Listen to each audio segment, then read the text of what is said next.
శత్రువులు ఎక్కడో ఉండరు, కుటుంబ సభ్యుల రూపంలో మన కొంపలోనే తిరుగుతూ ఉంటారు. ఓ సినిమాలో రావు రమేష్ డైలాగ్ ఇది. ఇప్పుడు విశాఖ మనోవేదన కూడా ఇదే. నా ఉత్తరాంధ్ర, నా విశాఖ అని మురిపించే జగన్ కార్యనిర్వాహక రాజధాని ముసుగులో కాల్చుకు తింటున్నారని సాగర నగరం శోకిస్తోంది.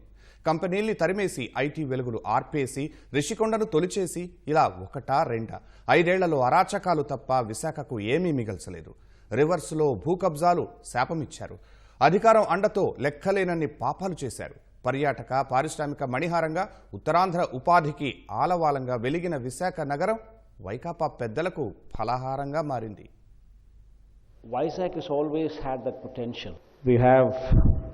It's one particular city wherein this has the potential to become something like Hyderabad, Bangalore or Chennai. Given that kind of support to this city. విన్నారుగా జగన్ ఏం చెప్పారు? తగిన తోడ్పాటు అందిస్తే హైదరాబాద్, చెన్నై, బెంగళూరుతో పోటీ పడే సత్తా విశాఖ నగరానికి ఉందట. అందులో ఎవ్వరికీ ఆవగింజంతైనా సందేహం లేదు. సమస్యల్లా తోడ్పాటు గురించే. అధికారంలోకి వచ్చాక విశాఖకు జగన్ ఇచ్చిన తోడ్పాటేంటి? కార్యనిర్వాహక రాజధాని అంటూ కల్లపొల్లి కబుర్లతో కాలక్షేపం చేయడం తప్ప ప్రత్యేకంగా ఒరగబెట్టారా? ఎన్వైర్న్మెంట్ కూడా అందరికి విశాఖపట్నంలో స్థలాలు ఇస్తా, స్టూడియోలకు కూడా ఇంట్రెస్ట్ ఉన్న వాళ్ళకు ఎవరైనా ముందుకు వస్తే స్టూడియోలు పెట్టడానికి వాళ్ళకు స్థలాలు ఇస్తా. ఫస్ట్ థింగ్ దట్ ఆ లీప్ రావాలి అని అంటే ఫిల్మ్ ఇండస్ట్రీ ఫస్ట్ విశాఖపట్నంకు షిఫ్ట్ కావడానికి ప్లీజ్ కన్సిడర్. ఇది టాలీవుడ్ సినీ పెద్దల్ని తాడేపల్లిలోని క్యాంప్ ఆఫీస్ కు పిలిపించుకుని మరీ జగన్ చెప్పిన మాట. విశాఖలో స్టూడియోల నిర్మాణానికి భూములిస్తారట. రామానాయుడు స్టూడియోకి 2003లో అప్పటి ప్రభుత్వం 35 ఎకరాల భూమి కేటాయిస్తే అందులో నుంచి 20 ఎకరాలు లాగేసుకోవాలని చూసింది వైకాపా సర్కార్. లేఅవుట్ వేసుకుని అమ్ముకోవాలని చూసింది. సుప్రీంకోర్టు స్టే ఇవ్వడంతో ఆ ప్రక్రియ ఆగింది.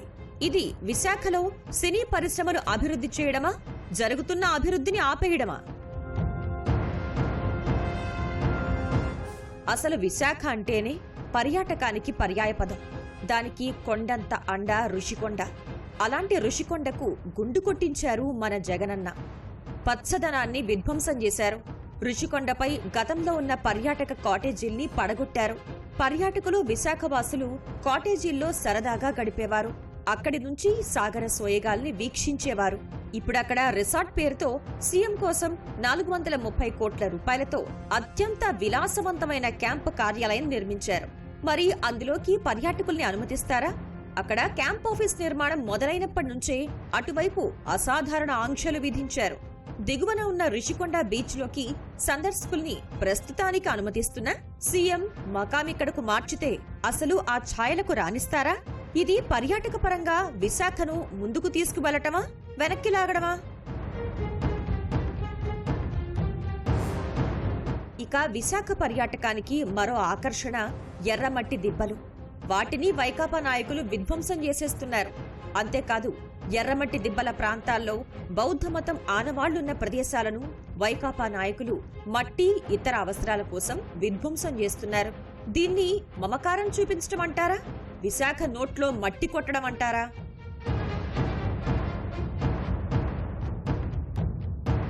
పర్యాటకాభివృద్ధే కాదు, విశాఖ పారిశ్రామికాభివృద్ధికి జగన్ చేసింది తీరని ద్రోహమే. విశాఖకు ఒడిలో వాలిన పెట్టుబడుల్ని తరిమి కొట్టారు. కొత్తగా తెచ్చిందేమీ లేకపోగా గత ప్రభుత్వం ప్రతిష్టాత్మకంగా తెచ్చిన లూలు మాల్ను వెళ్లగొట్టారు. సాగర తీరంలో 1500 కోట్లతో అంతర్జాతీయ స్థాయి కన్వెన్షన్ సెంటర్, హోటల్ వంటివి నిర్మిస్తామంటే తెలుగుదేశం ప్రభుత్వం 9.12 ఎకరాల భూమి కేటాయించింది. ఒక ప్రైవేట్ సంస్థకు చెందిన మరో 3.4 ఎకరాలు సేకరించి కూడా ఇచ్చింది. అలాంటి లులును జగన్ సాగర తీరం నుంచి సాగనంపారు. ఏకంగా భవిష్యత్తులో ఏపీలో పెట్టుబడులే పెట్టబోమని లులు చైర్మన్ దండం పెట్టేశారంటే వైకాపా ప్రభుత్వం ఎన్ని ఇబ్బందులు పెట్టుంటుంది? జగన్ వద్దన్న లులు మాల్స్ ఇప్పుడు తమిళనాడు, తెలంగాణలో వేల మందికి ఉపాధి కల్పిస్తున్నాయి. అదే విశాఖ నుంచి వెళ్లగొట్టకపోతే 5,000 మంది ఉత్తరాంధ్ర బిడ్డలకు ఉపాధి దక్కేది. ఇది విశాఖను ఉద్ధరించడమా, ఉపాధికి గండి కొట్టడమా సీఎం సార్?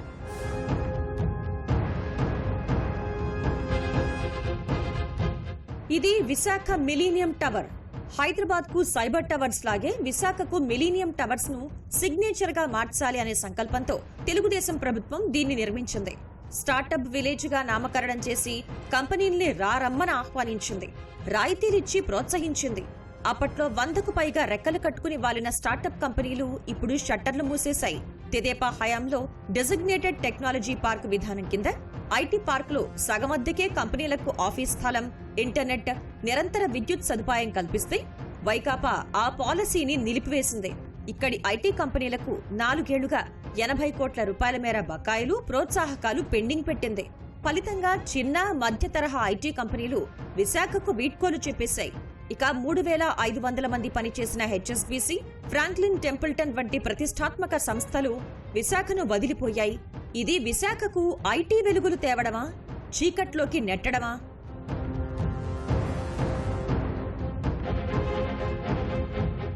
పారిశ్రామికంగానూ విశాఖను పడకేయించారు జగన్. ఉమ్మడి విశాఖ జిల్లాలో ఈ 5 ఏళ్లలో కొత్తగా ఒక్క పారిశ్రామిక వాడను ప్రారంభించలేదు. గత ప్రభుత్వ హయాంలో విశాఖ రెవెన్యూ డివిజన్ మండలాల పరిధిలో 672 ఎకరాల్లో పారిశ్రామిక వాడల ఏర్పాటుకు నడుం కట్టారు. వైకాపా అధికారంలోకి రాగానే వాటిని పక్కన పెట్టింది. చేసిన ప్రాజెక్టులకే మళ్లీ శంకుస్థాపనలు చేసుకుంటూ కాలం వెళ్లబుచ్చుతోంది. గత ప్రభుత్వం విశాఖలో 70,000 కోట్ల పెట్టుబడితో 5 గిగావాట్ల డేటా సెంటర్ ఏర్పాటుకు అదానీ సంస్థతో ఒప్పందం చేసుకుంటే వైకాపా వచ్చాక ప్రతిపాదన కాస్త 21,844 కోట్లకు కుంచుకుపోయింది. గతంలో చంద్రబాబు శంకుస్థాపన చేసిన అదానీ డేటా సెంటర్ కి 2023 మే 3న జగన్ మళ్లీ శంకుస్థాపన చేశారు. కానీ ఇంతవరకు పనులే మొదలు కాలేదు.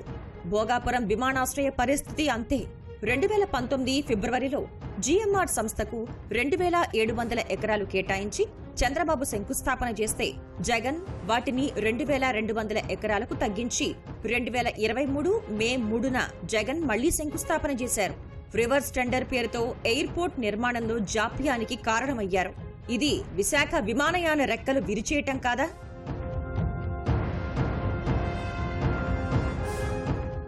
ఇక మౌలిక వస్తుల పరంగా విశాఖను మరో మెట్టెక్కించిందే మెట్రో.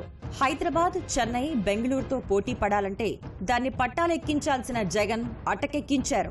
గత ప్రభుత్వం విశాఖలో 42 కిలోమీటర్ల పొడవున 8,300 కోట్ల రూపాయల వ్యయంతో లైట్ మెట్రో రైలు ప్రాజెక్టుని ప్రతిపాదించింది.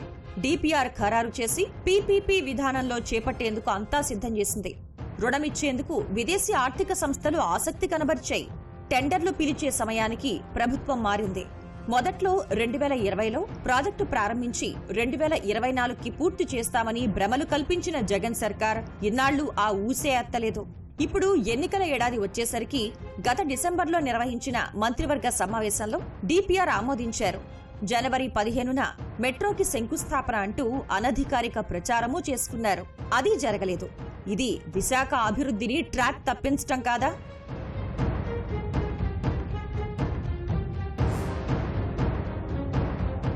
మెట్రోను అలా మూలన పడేసిన జగన్ విభజన హామీగా రావాల్సిన రైల్వే జోన్ అయినా విశాఖకు తెచ్చిపెట్టారా అంటే అదీ లేదు. విశాఖలో దక్షిణ కోస్తా జోన్ ఏర్పాటు చేస్తున్నట్లు 2019 ఫిబ్రవరిలోనే కేంద్రం ప్రకటించింది. ఇంతవరకు కార్యాలయాల నిర్మాణమే జరగలేదు. రాష్ట్ర ప్రభుత్వం ముడసర్లోవలో 52 ఎకరాలు అప్పగిస్తే రైల్వే జోన్ కార్యాలయాలు నిర్మిస్తామని రైల్వే శాఖ చెబుతోంది. ఆ భూముల్లో కొన్ని ఎకరాలకు సంబంధించి న్యాయపరమైన వివాదాలు ఉన్నాయని విశాఖ నగరపాలక సంస్థ అంటోంది. ప్రభుత్వం వాటిని పరిష్కరించనూ లేదు, ప్రత్యామ్నాయమూ చూపలేదు. రైల్వే జోన్ను పగటి కలగా మార్చింది జగన్ కాదా? విశాఖ గమనాన్ని మార్చిన కర్మాగారం స్టీల్ ప్లాంట్. దాని ప్రైవేటీకరణకు కేంద్రం వేగంగా అడుగులు వేస్తుంటే జగన్ చేష్టలుడిగి చూస్తున్నారు. 2,000 కోట్ల రూపాయల ఆర్థిక సాయం చేస్తే ఆ ప్లాంట్ నిలబడుతుంది. ప్రభుత్వ అవసరాలకు భారతీ సిమెంట్ ను తీసుకున్నట్లే విశాఖ ఉక్కుని రాష్ట్ర ప్రభుత్వ అవసరాలకు తీసుకోవాలి అనే ప్రతిపాదనని జగన్ పట్టించుకోవటం లేదు.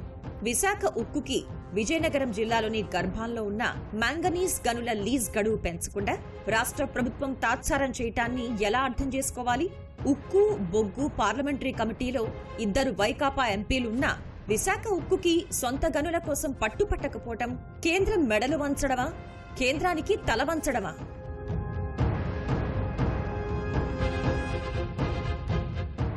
ఇక విశాఖ నగరంలో అభివృద్ధి పనులకు వైకాపా ప్రభుత్వం చేసిన శంకుస్థాపనలు శిలాఫలకాలుగానే మిగిలాయి. విఎంఆర్డీఏ, జీవీఎంసీలకు సంబంధించిన మొత్తం 750 కోట్ల విలువైన ప్రాజెక్టులకు 2019 డిసెంబర్ 28న జగన్ ఒకేసారి శంకుస్థాపన చేశారు. అవన్నీ నత్తకే నడక నేర్పుతున్నాయి. సిరిపురం వద్ద 11 అంతస్తుల మల్టీ లెవెల్ పార్కింగ్, కాపులుప్పాడ వద్ద natural history park, museum, research institute, Kailasagiri కొండపై ప్లానిటోరియం ఇవేవీ సాకారం కాలేదు. ఇలా జగన్ ఏలుబడిలో విధ్వంసం తప్ప విశాఖకు ఒరిగింది శూన్యమే. విశాఖపై వైకాపా పెద్దలు గద్దల్లా వాలితే అధికార పార్టీ రాబందులు నంజుకు తింటుంటే మిన్నకుండిపోయిన జగన్ ఇక్కడే మకాం వేసి ఉద్ధరిస్తాననటం విశాఖను మభ్యపెట్టడం కాదా?